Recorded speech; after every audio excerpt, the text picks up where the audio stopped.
Olá, eu sou o Gustavo Fechos, nós estamos hoje no videocast da Corrigir.ai. Hoje eu venho aqui para conversar com Luca Carvalho e Rodrigo Simões, a quem eu agradeço pela presença, pela disponibilidade da gente poder se falar. Rodrigo, a gente tem no âmbito da Corrigir trabalhado bastante, e eu diria em escala, com muitas correções, processamento de texto, né? Com uma perspectiva incrivelmente veloz e precisa de novos paradigmas de processamento de texto. É basicamente disso que se trata, o momento pelo qual passamos, evidentemente turbinados pela tecnologia e pela inteligência artificial, que hoje nos oferece ferramentas inéditas, na verdade. Assim, chegamos finalmente nesse momento da história. É basicamente isso, né, Luca? Então, o que eu queria, com a sua ajuda, Rodrigo, é desenvolver as seguintes questões. A gente está corrigindo que tipo de texto e para quem? Basicamente, o que, como e quando. Sabe que as perguntas que tem no site. Por que também? O porquê. Boa, vai lá. Bom, vamos lá. Por onde você quer começar? Mais uma vez, o desafio é fazer isso aqui no tempo que a gente tem, né? Mas vamos lá. Gustavo, primeiro é o seguinte, de fato é correção, a gente tem lá no nosso site correção de tudo mesmo, né? E de fato é isso, é correção de tudo mesmo. Sim. Então, primeiro eu vou começar por segmento aqui. Dá para trabalhar com educação básica, dá para trabalhar com educação superior e também com cursos livres, tá? Então, eu vou tentar pegar pelo menos um exemplo de cada um desses segmentos aí. Então, quando a gente vai, por exemplo, para ensino superior, tá? A gente tem trabalhado algumas situações. Por exemplo, correção de trabalhos acadêmicos. É uma grande dor de cabeça. Dias atrás, uma coordenadora de curso me disse assim, olha, a gente criou um monstro aqui, agora a gente está atrás de um super-herói aqui para poder controlar esse monstro, que era um trabalho, né, de um segmento de curso deles lá, um trabalho de 10, 12, 15 páginas que, né, demanda a correção dos professores. É um trabalho excelente, o problema é corrigir. Exatamente, né? O trabalho que dá trabalho. É um trabalho que dá um trabalhão. Então, trabalhos acadêmicos de modo geral, desde TCC a seja lá o que for. Qualquer disciplina? Qualquer disciplina, tá? Qualquer disciplina, a gente pode falar um pouquinho mais daqui a pouquinho como é que a gente desenvolve isso. Mas, ainda em ensino superior, por exemplo, vestibular, né? Correção de, por exemplo, redação para vestibular, então essas são algumas das possibilidades.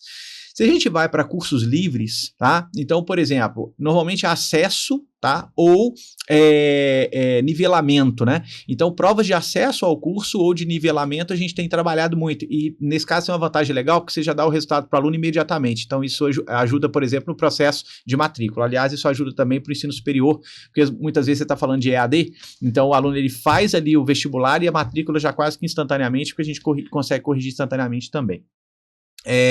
Bom, então, para falar de cursos livres aí, né, acesso e eventualmente também trabalhos, elementos ali da formação desse estudante. E quando a gente desce para a educação básica, né, acho que redação, a gente, né, é o braço de inteligência artificial da Redigir, então tem que trabalhar com a redação Enem e tudo, mas também provas e trabalhos escolares de modo geral, né? Tudo isso que eu estou dizendo aqui, gente, são casos reais, são clientes que já existem, né? E, por exemplo, hoje de manhã, nós estamos falando aqui já na parte da tarde, então hoje de manhã eu estava em reunião com uma rede de escolas e a gente validando exatamente uma solução voltada para correção de provas abertas, né? Estávamos falando lá de história, geografia, matemática, química, física e biologia. Química, física e biologia, ou seja, é o tipo de texto cuja produção não é só verbal, né? Às vezes a gente tem processamento de imagem, o que me remete, Luca, a essa dimensão multimodal, a respeito da qual a gente gostaria de poder desenvolver mais este entendimento aqui. Então, quando o Rodrigo nos aponta para esta diversidade tão grande de textos, questões, matérias, gêneros textuais, e, consequentemente, grades de correção diferentes, porque você não vai corrigir a prova de biologia do aluno do ensino fundamental igual corrigirá o TCC da área de direito. Na verdade, a gente está lidando com rubricas de correção que são muito particulares e todas elas absolutamente absorvíveis pelo nosso processo de correção, né? Então, fala um pouco, Luca, por favor, sobre essa dimensão multitemática, né, que agora a gente tem embarcada na tecnologia com uma facilidade sem precedentes. Bem, a gente já disse isso, acho que com outras palavras, ao longo dos nossos podcasts aqui, mas agora, de fato, a gente tem tecnologia que nos permite atender o que a BNCC exige, né? Então, de fato, a gente consegue trabalhar várias formas de mídia e trabalhar esse aluno com todo tipo de estímulo e permitindo que ele também produza mídia de todo tipo. Então, inclusive, perdão datar esse programa, mas nessa semana o Google lançou um novo modelo de imagem. Aliás, toda semana eles lançam um novo modelo de imagem, então não vai datar de forma nenhuma, mas ela vai para quem acompanha o Nano Banana, que estava andando pela internet aí. Estamos falando aqui em 2057. Exatamente. Espero que não, porque, cara, ficou tão bom esse novo Gemini Flash que eu não acho que de 2026 para 2050 vai mudar muita coisa. Porque simplesmente está perfeito. Você pode colocar uma foto de... Fique para os autos, né? Não, mas realmente está perfeito. Você coloca lá uma foto do Maradona com uma foto do, sei lá, Carreta Furacão e fala, me faz uma foto dos dois juntos. E ele faz. E é simplesmente perfeito. Eu quero que agora o Maradona esteja com uma placa escrita a fórmula de Bhaskara. E ele faz. Perfeito. Então, o reconhecimento, a geração de imagens... aliás, o reconhecimento ele é uma forma fácil da gente entender como que essas máquinas conseguem, por exemplo, entender a caligrafia dos alunos, né? Então ele consegue ser muito preciso, e é legal até ver como é que esses robôs veem. Ele não lê só a caligrafia do aluno, ele fala, tem um lápis ali do lado, que está um lápis verde, daquele que entorta, mas não quebra, com a ponta um pouco mordida, e a ponta da página está um pouco carcomida. É de uma riqueza de detalhes incrível. E quando a gente fala de imagem e caligrafia, é só a pontinha do iceberg, né? Porque também cabe áudio, também cabe vídeo, também cabe tudo quanto é coisa que a gente consegue colocar num computador, transformar em 0 ou 1, transformar em informação digital e colocar na máquina para ela aprender.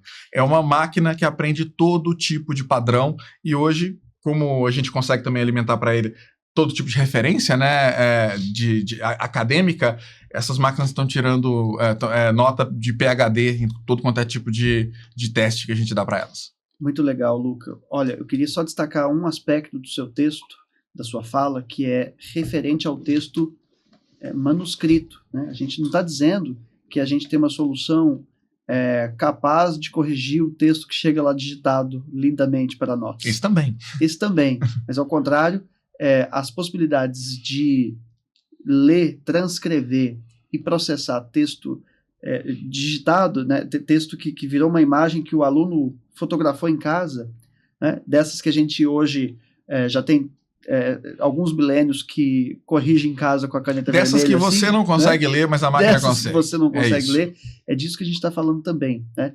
Então, Rodrigo, para a gente finalizar, nós conversamos aqui a respeito dessas modalidades de provas e textos, os mais diversos, que a Corrigir.ai hoje corrige e processa, e eu queria que você reforçasse para nós, ao final, os segmentos para os quais a gente está preparado para atender, né? Então, assim, uma vez que a gente consegue lidar com essa diversidade tão grande de redações, provas e trabalhos, quem é o nosso cliente que pode se beneficiar imediatamente das soluções que hoje a Corrigir entrega? Gustavo, instituições de ensino que precisam otimizar e automatizar o ato de corrigir. Uma coisa que precisa ficar bem claro é o seguinte, não é simplesmente pegar, tudo bem, eu posso disponibilizar uma atividade e simplesmente pedir um eventual chat GPT para corrigir, tudo bem, mas lembra que essas tecnologias são tecnologias de propósito geral. O nosso exercício aqui na Corrigir é pegar essa tecnologia de propósito geral e aplicá-la a um propósito específico, que é a avaliação da sua escola. Na avaliação da sua escola, você já tem currículo, você já tem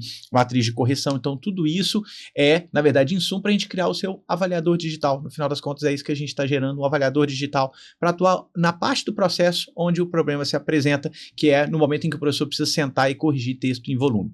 Vale lembrar também que correção de redação, ou de, na verdade, ato falho aqui, né? Não só de redação, correção de provas, de modo geral, é uma etapa da avaliação. A avaliação ela ainda é precedida da criação dessas provas, né? Então esse é um elemento com o qual a gente trabalha também.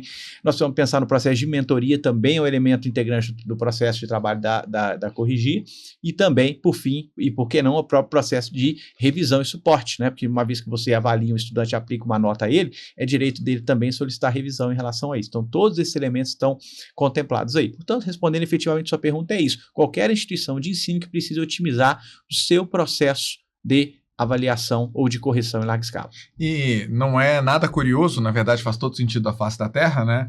Que a melhor solução de correção por inteligência artificial surja da empresa que tem no mercado o nome, é conhecida por a melhor correção também humana. Por quê? Porque isso é processo.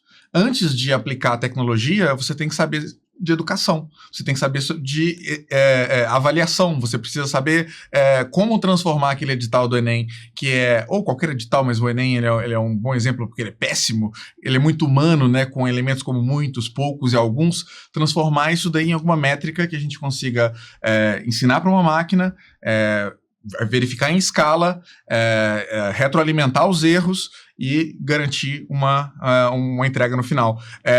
Uma máquina de correção como a da Corrigir.ai, ela vai para muito além do modelo de linguagem. O modelo de linguagem, até falando de custo, né, é interessante, ele não fica em 10% do custo, inclusive de TI, porque existe todo o resto do ferramental em volta, desde garantir LGPD e garantir que seu aluno está logando e vendo as contas e vendo a nota certa dele ali, tendo os relatórios pertinentes, a todo o resto do tráfego de dados, enfim. É uma solução muito robusta para quem tem escala e para quem é profissional. Muito bem. Luca, obrigado pelos seus esclarecimentos. Rodrigo também, obrigado pelo seu tempo. A você que nos acompanha, ajude-nos a compartilhar este conteúdo com quem mais possa se interessar por ele. Um abraço e até a próxima.